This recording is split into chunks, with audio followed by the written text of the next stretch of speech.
So, Senator, I want to put you in the position of being the CEO of Twitter or of Facebook. If you believed that there was a story being disseminated on your platform that contained not just misinformation, but potentially intentionally manipulated information, what would you be doing about that? What I wouldn't be doing is engaging as a censor. The New York Post is a serious media outlet. It has the fourth highest circulation of any newspaper in America. And what Twitter has done is unilaterally decided to censor the media, to block the media from reporting on a story. If the story is wrong, we see stories that are wrong in the press all the time. And the best way to find out if a story is wrong is to have other stories refuting it. But at this point, Twitter, Jack Dorsey is interfering in this election. He is nakedly interfering in this election. And we've never seen this before. Look, Axios is a media publication. Do you want Twitter deciding that Axios' story, if they don't like a story, you can't tweet it, nobody else can tweet it, nobody can read your story?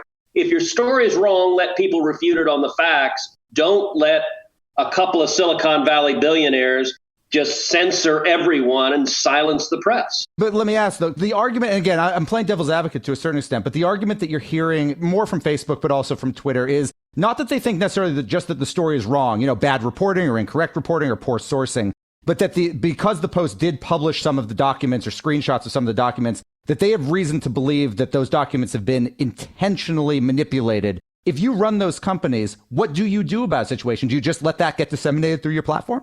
It is not big tech's job to be the speech police.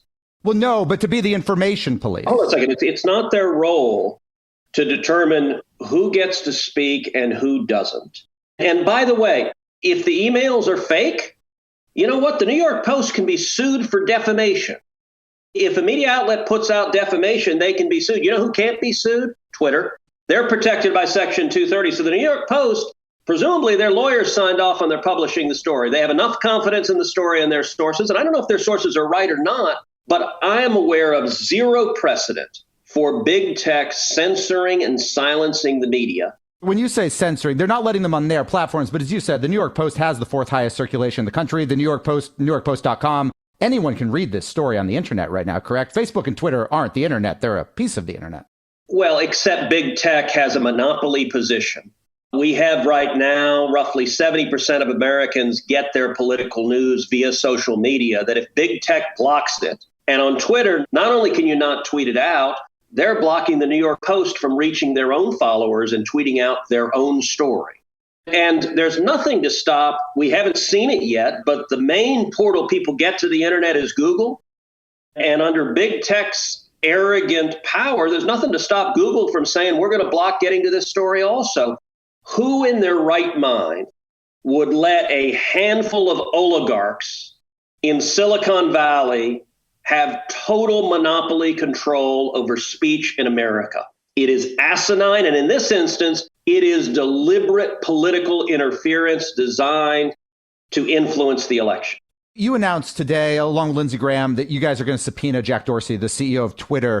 Do you also plan to subpoena Mark Zuckerberg? I would be happy to subpoena Mark Zuckerberg. I think it would make sense to subpoena them both. I focused on Dorsey because Twitter is not only blocking the New York Post story from yesterday on Ukraine, but today the Post came out with a second story with serious allegations about corruption concerning the Biden family and communist China. Based on the same documents, correct? Or document trove? Different emails, but apparently from the same source, which is this laptop that they say they have. And by the way, if it's not Hunter Biden's laptop, let them demonstrate it. If there's a reason to doubt the accuracy of it, we have the same process we have for every other story in the press. That's actually called free speech. If something is fraudulent, sue the hell out of them, but don't censor the media, don't silence. We're 19 days out from an election.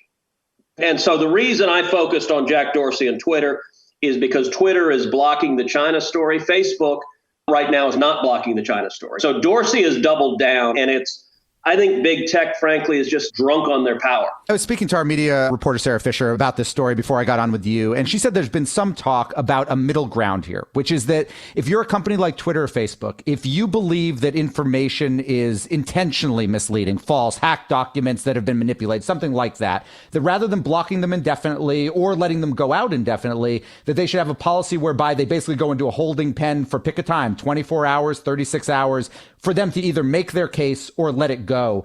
Is that a sort of policy that you could live with? No, it's not their job to be censors. If something is false, look, under this reasoning, the Pentagon Papers would never go out because, well, hold on, they were stolen.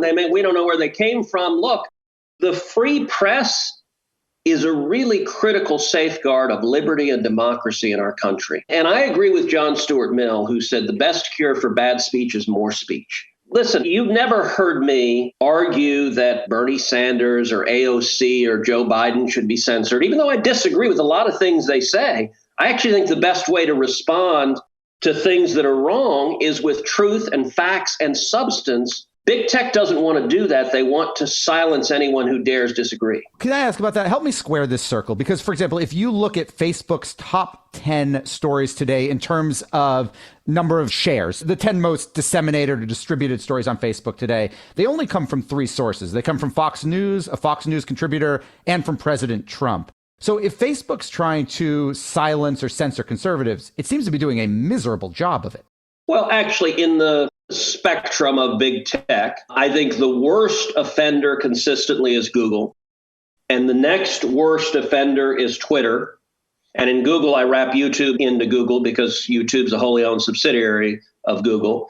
And I think Facebook is, relatively speaking, not as bad an offender as the others. Senator, the remedy, or a remedy, at least you see President Trump tweeting about this today, is to get rid of Section 230, which is basically liability. You talked about it a little bit earlier, liability protection for these social media platforms. I'm curious, though, if Section 230 were repealed and not replaced with something, if it were simply repealed, that would obviously open the floodgates of litigation against Twitter, Facebook, et cetera, for anybody who feels wronged by comments, posts on those platforms. Wouldn't that ultimately lead to those platforms censoring much more content, basically to cover themselves? Look, when Congress passed Section 230, it was because they believed that tech outlets would be neutral public fora. And they were for a long time. This was a conscious decision. This didn't happen accidentally. And it's not like they were forced into doing it. They realized they had power, and they're going to use the power to influence and to warp elections and free speech in our country.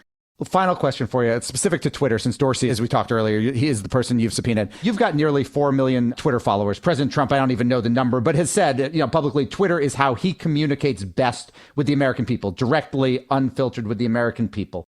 If those two things are true, how can it also be true that Twitter is putting its finger on the scale? Wouldn't it, if it really wanted to put its finger on the scale, not let you and President Trump tweet?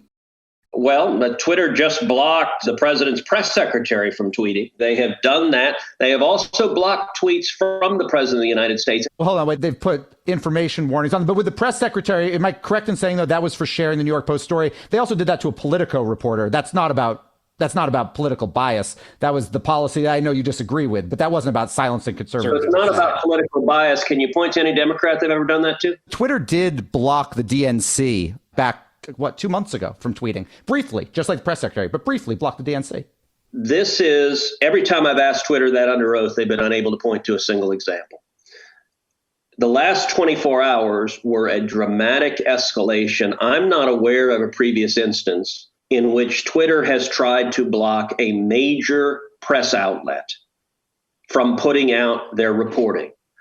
Axios would understandably be really ticked off if Twitter blocked anyone from tweeting an Axios story. You're in the business of putting out stories.